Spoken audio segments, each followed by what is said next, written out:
وفاقی کابینہ کی ضلعی کمیٹی برائے ای سی ایل کا اجلاس، وزیر داخلہ سرفراز احمد بگٹی اور وزیر مواصلات ریلویز شاہد اشرف تارڑ کی اجلاس میں شرکت۔ اجلاس میں وزارت داخلہ اور دیگر اداروں کے افسران کی بھی شرکت۔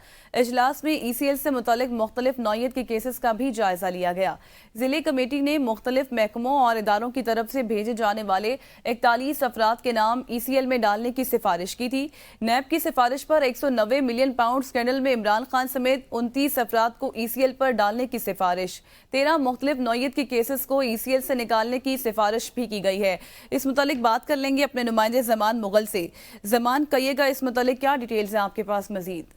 جی بالکل، وزارت داخلہ اور وزارت مواصلات کا یہ مشترکہ اجلاس ہوا ہے جس میں مختلف محکموں کی طرف سے کچھ لوگوں کے نام آئے تھے جن کے خلاف کچھ کیسز بھی ہیں، اور کچھ ایسے لوگ ہیں جو پہلے سے ہی ان کے خلاف کچھ چیزیں چل رہی تھیں اور مختلف محکموں نے ان کے نام بھیجے ہیں تاکہ ان کے نام کو ای سی ایل میں ڈالا جائے، یہ ملک سے فرار نہ ہو سکے، تاکہ ان کے خلاف جو قانون کے مطابق ہے وہ کارروائی چلتی رہے۔ چیئرمین پی ٹی آئی ہیں، ان کے خلاف بھی کیسز چل رہے ہیں اور ان کا نام بھی جو ہے وہ ای سی ایل میں ڈالنے کے لیے کہا گیا ہے، جبکہ ان کے ساتھ ساتھ 40 سے زائد ایسے لوگ ہیں جن کے نام ای سی ایل میں ڈالنے کے لیے جو ہے وزارت داخلہ کو درخواست کی گئی ہے، اور اس حوالے سے وزارت مواصلات اور وزارت داخلہ نے جو ہے وہ مشاورت بھی کی ہے۔ جی بہت شکریہ زمان مغل۔